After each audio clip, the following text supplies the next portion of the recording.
ఏం జరుగుతుంది ఇవాళ? నిన్న మొన్న మనం ఇవాళ ఉదయం కూడా చూసినాం. సింగిల్ విండో పాలక వర్గాలు రద్దు, ప్రభుత్వమే నామినేట్ చేసుకుంటుంది, మార్కెట్ కమిటీ చైర్మన్లలో ఇంకోరిన వేసినట్టు అనే మాట చూసినాం.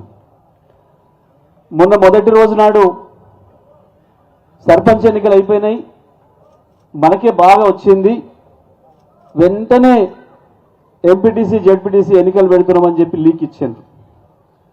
తెల్లారి మర్నాడు కూర్చొని లెక్కలు వేసుకుంటే మొదటికే మోసం వచ్చింది.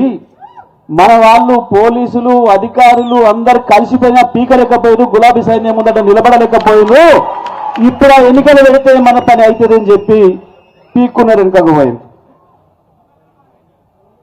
ఎంపీటీసీ జెడ్పీటీసీలు పెట్టడానికి భయపడి వెనుక పోయిందన్నా ఇవాళ సింగిల్ విండోను రద్దు చేసి ఎన్నికలు పెట్టే దమ్ము లేక పాలక వర్గాలను మేమే అపాయింట్ చేసుకుంటామని చెప్పినా దానికి కారణం నిన్న మీరు గ్రామ పంచాయతీలో చేసిన పోరాటమే, గులాబీ సైనికుల యొక్క యుద్ధమే వాడిని ఉత్సవహించింది, ప్రభుత్వాన్ని భయపడంగా పోయేటట్టు చేసింది కాంగ్రెస్ పార్టీని.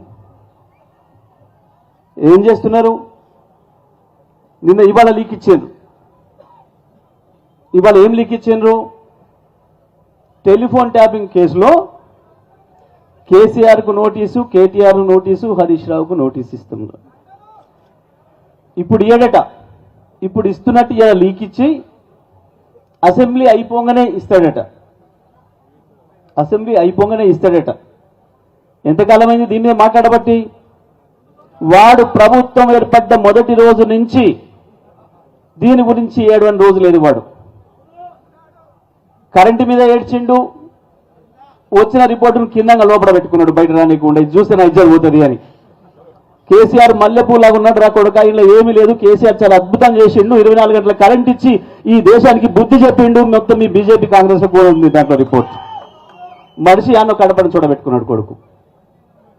కాళేశ్వరం ఎగిరిండు, కోర్టు చూసింది, ఇంట్లో ఏం లేదురా, నీ ముఖం నీ ముండ ఏముంది, ఇంట్లో బ్రహ్మాండంగా కట్టిండు కాళేశ్వరం కేసీఆర్, నీ కనీసం చేతగాక రిపేర్ చేయడానికి అని చెప్పి ఆడ వారు దొబ్బింది.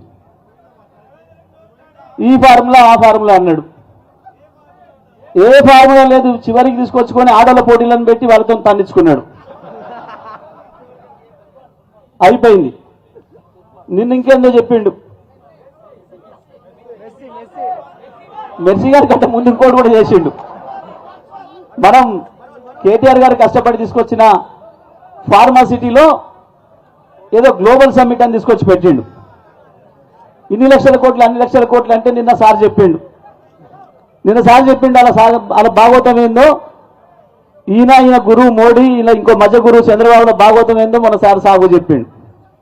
పెద్ద సార్ వాడిని తీసుకొచ్చి ఫుట్బాల్ ఆడతాను అన్నాడు. వాడిని ఫుట్బాల్ వాంతో ఆడిండో లేడో కానీ కేటీఆర్ చెప్పిండు, మా గులాబీ సైనికులు నేను ఫుట్బాల్ ఆడుకుంటారా బిడ్డ, జాగ్రత్తగా ఉండు, తెలంగాణలో ఫుట్బాల్ ఆడిరు మీరు, మొన్న గ్రామ పంచాయతీ ఎన్నికల్లోనే ఫుట్బాల్ ఆడిరు మీరు, ఇప్పుడు ఎంపీటీసీ ఎన్నికలు పెడితే ఆగుతారా మీరు? అట్లా కేసీఆర్ ఫోటో ఉండే, కేసీఆర్ ఇచ్చిన కారు గుర్తుండే, ఇక ఆగుతారా సమాజం? తెలంగాణ ఎట్లా ఎగిరి అంతదో వాడిని వెంబడి తెచ్చుకున్న మెస్సీ గారిని ఇద్దరిని అవుట్ చేసి మంచి బ్రహ్మాండమైన గోల్ కొడుతుంది బీఆర్ఎస్ పార్టీ అనే సంగతి వాడికి ఎరికే. అందుకనే ఇలా అది కూడా పోయింది.